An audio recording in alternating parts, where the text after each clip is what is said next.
Olá a todos e a todas, cumprimento a professora Ieda, os queridos colegas de PPGDR, eu sou o Lucas e vou apresentar hoje para vocês o texto do professor Arturo Argueta, chamado Sistemas de Saberes Ambientales, Naturaleza e Construção do Bem Viver.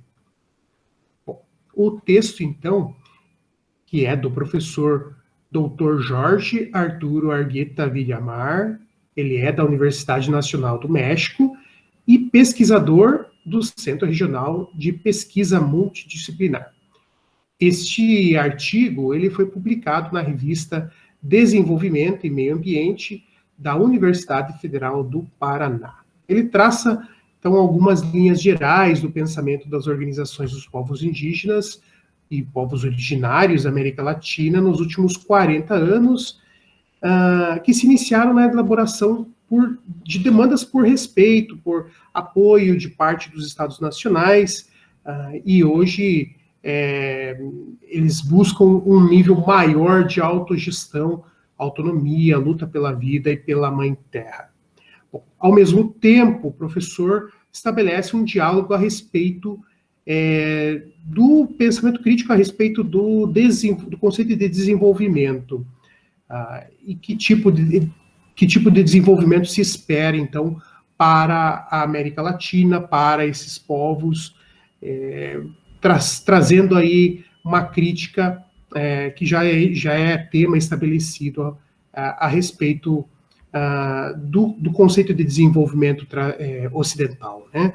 Então, essa crítica, essa reflexão, ela passa por estabelecer alternativas para um novo modelo de desenvolvimento, né? Passa por uma reflexão a respeito do tema e ao pós-desenvolvimento. Então, o professor, através das suas leituras, de sua vasta experiência acadêmica, ele propõe alguns caminhos para seguir um diálogo reflexivo e crítico, e também buscando estabelecer aí como ele chama no título, né? Ele chama de bem viver, e fazendo uma análise do artigo, me pareceu até um pouco mais apropriado a convivência dos sistemas de saberes, tanto o sistema de saber ocidental, científico, como os sistemas de saberes tradicionais destes povos. Então, o professor faz uma reflexão a respeito de como conviver entre estes sistemas de conhecimento. E é por isso que ele usa essa palavra, essa expressão, o bem viver, né, que traduzido para o português literalmente é um bem viver, mas me parece mais apropriado essa tradução. Bom, o artigo ele está dividido em 5 partes. Eu vou estabelecer aqui um relato um pouco do entendimento dessas 5 partes, aí começando, basicamente, são povos, culturas e naturezas, que falam um pouco da origem dessa luta dos povos indígenas latino-americanos. Depois ele passa por um segundo momento chamado a longa luta pela organização, direitos, terra e vida, traçando aí um pouco do histórico dessa organização, dessa luta, e, enfim, caminhos que foram traçados, e não só traçados, mas percorridos. Depois ele parte para as críticas ao desenvolvimento, como foi citado no início, né, a respeito enfim, do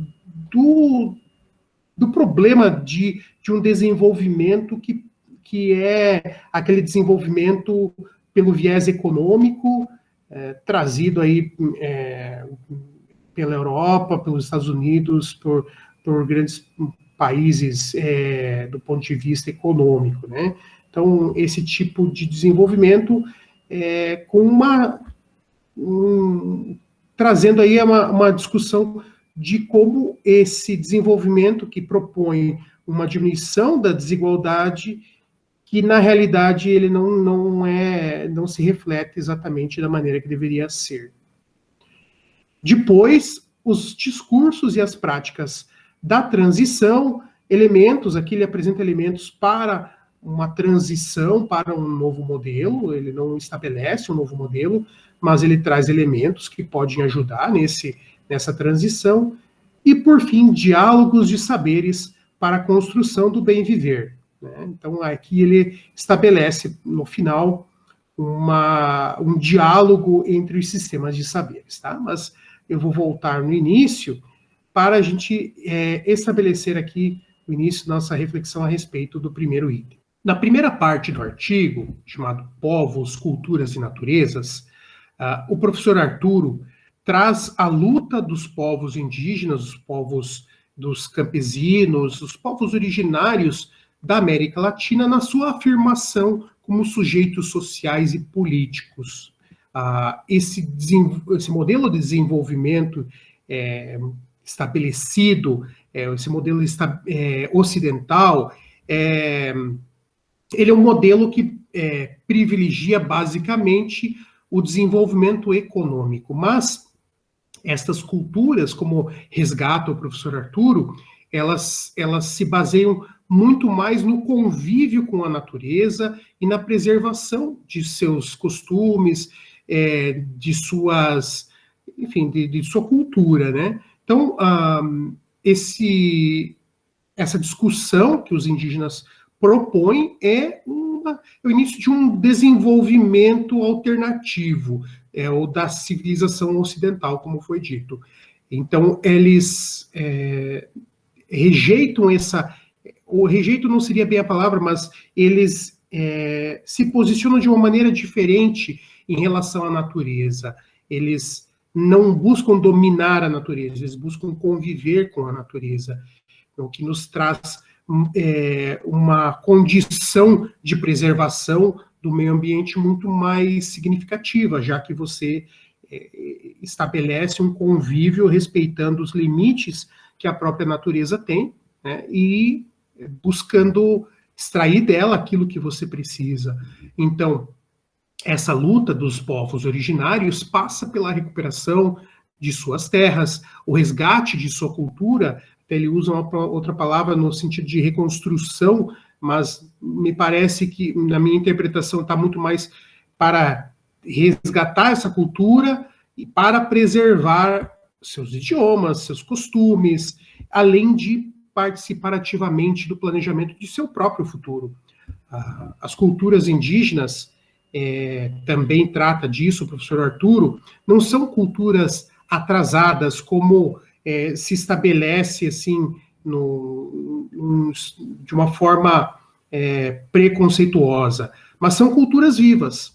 E é justamente como cultura viva, você tem aí uma cultura que vai se transformando ao longo do tempo, assim como qualquer outro modelo cultural. Né? Então, essa luta por desconstruir uma imagem de atraso e reconstruir aí no lugar uma percepção de pluralidade cultural é muito importante para estes povos.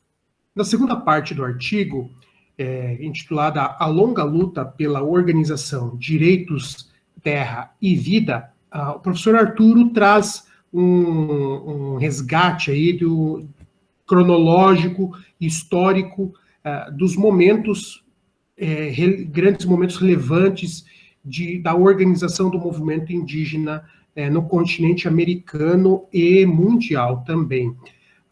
Em 74, nós temos, então, o primeiro parlamento indígena da América do Sul, que tem como ponto central a formação de organizações independentes frente às autoridades nacionais e a partidos e grupos políticos. Então, busca se estabelecer uma organização autônoma indígena. Então, isso acontece em 74. Em 75, o Conselho Mundial dos Povos Indígenas, o que era em 74 mais localizado na América do Sul, expande para todo o continente americano e também Europa. Então, chegando a alguns povos indígenas da Europa. Então, esse Conselho Mundial dos Povos Indígenas discute direitos econômicos, culturais, políticos e de conservação de terras e recursos naturais. Em 77, ocorre o primeiro Congresso Internacional Indígena da América Central, onde são analisadas questões sobre a situação econômica e cultural e fortemente problemas religiosos, educacionais e de tradição indígena. Então, atendendo a interesse dos próprios povos indígenas na preservação, por exemplo, de sua concepção de cosmologia, de sua religiosidade, de sua cultura, se trata em 77 dessas questões indígenas, principalmente dentro dos países da América Central. Também é constituída uma nova organização regional, que é o Conselho Regional dos Povos Indígenas da América Central. Já em 1980, ocorre o primeiro Congresso dos Povos Indígenas da América do Sul. E nesse congresso, um grande destaque do professor Arthur Argenta é que o mais importante ali é que se configurou a corrente, existiam duas correntes naquele momento, uma de projeção de tendência indianista e a outra é uma corrente marxista. Então, aí, liderado principalmente pela Bolívia e delegações da Argentina, Colômbia, Equador, Peru, o movimento, a corrente indianista se estabelece, se sobressai, torna-se majoritária, né?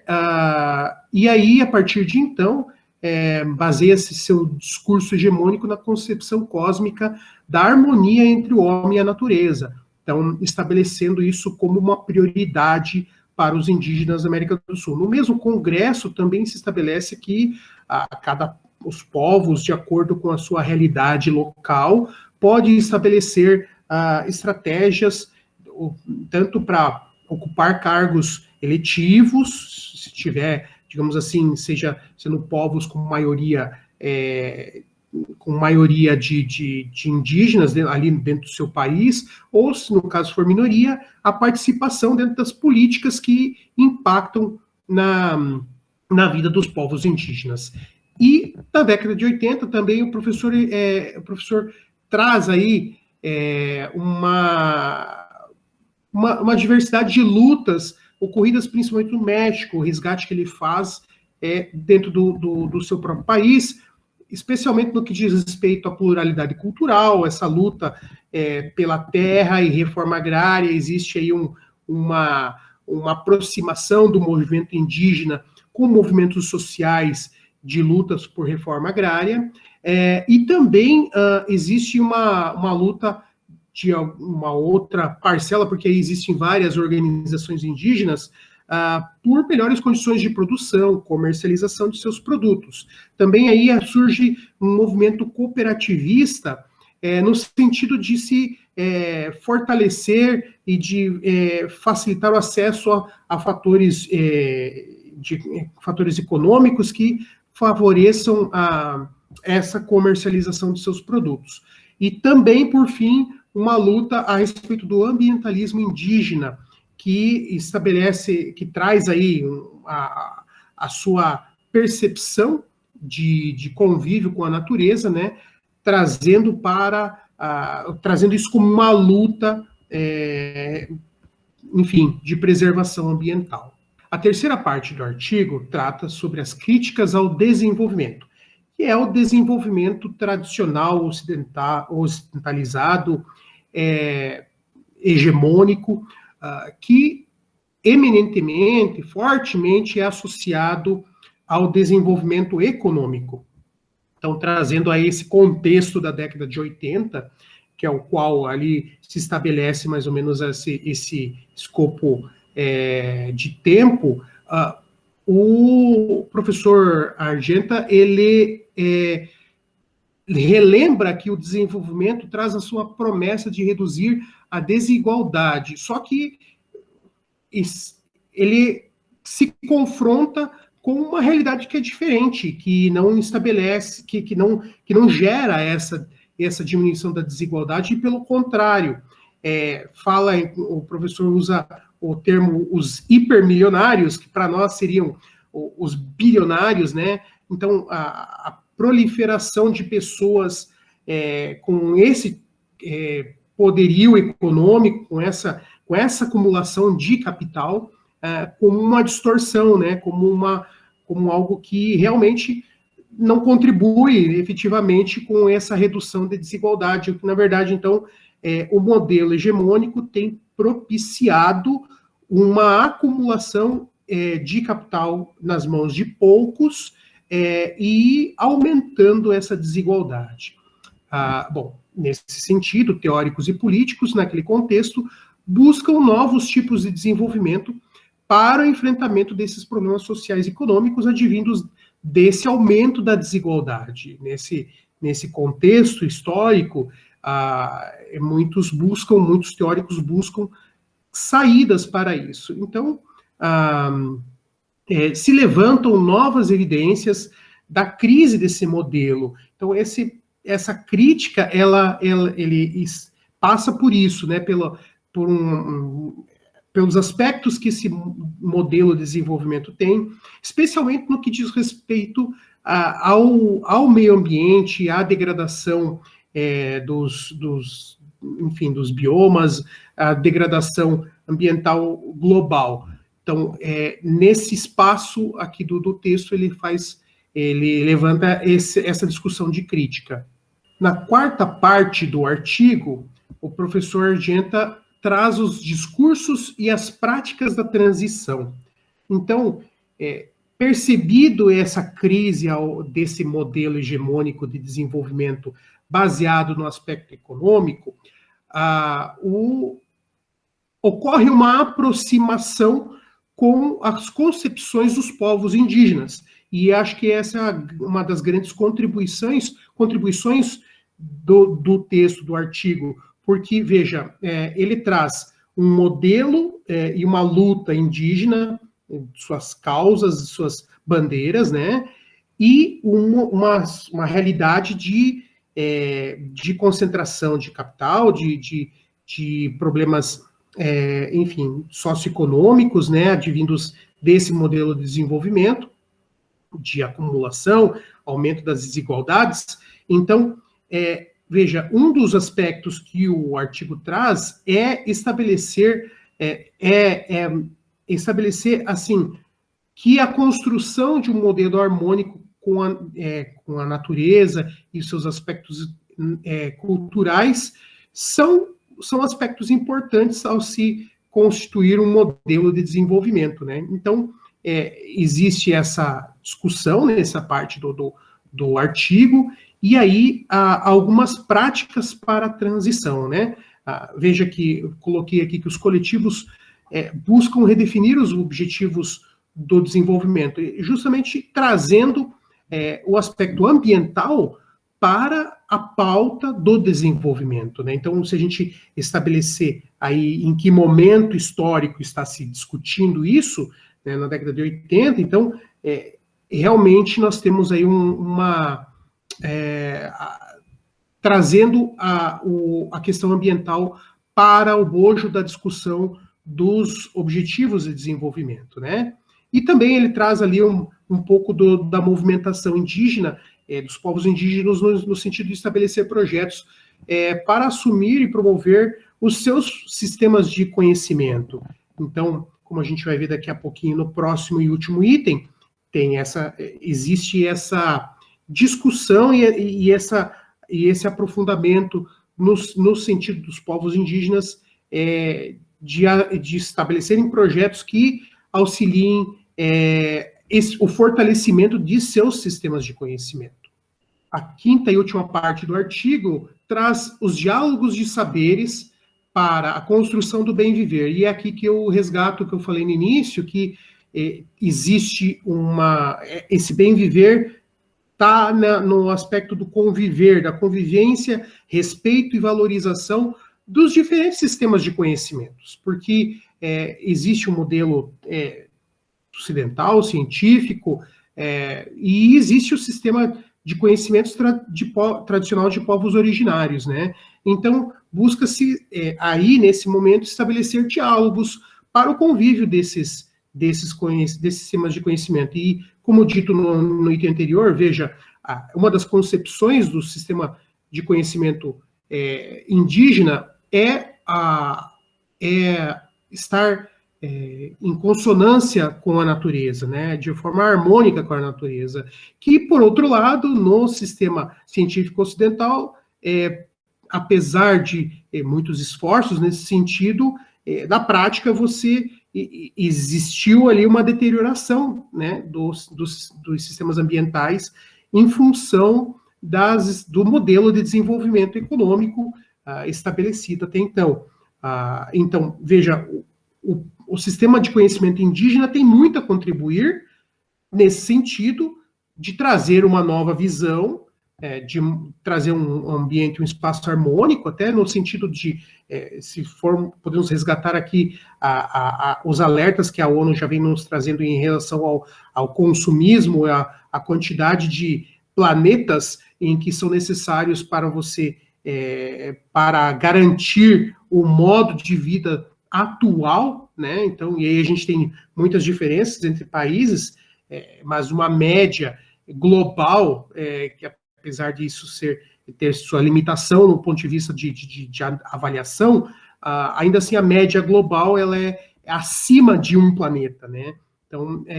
Então a gente tem que globalmente diminuir o nosso consumo. E os povos indígenas, com o seu sistema de saberes, eles podem contribuir nesse sentido, porque como premissa eles têm o respeito à natureza, né? Então, deve-se desconstruir, na na proposição do professor Argenta, a concepção de que o conhecimento dos povos indígenas é um sistema de conhecimento atrasado, e, na verdade, valorizar a pluralidade de sistemas de saberes de forma harmônica. Então, basicamente, se a gente olhar para o todo do artigo, né, como eu até vou passar lá para o primeiro slide, sistemas de saberes ambientales, natureza e construção del bem viver.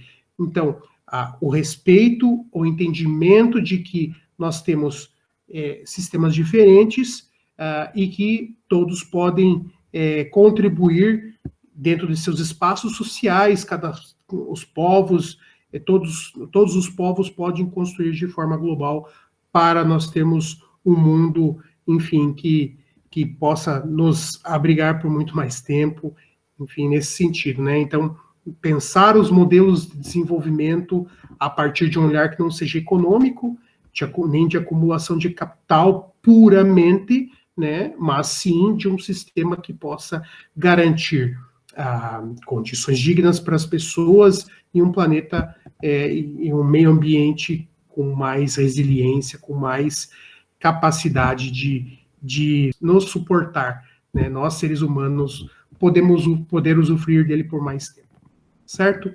Agradeço a atenção e até a próxima.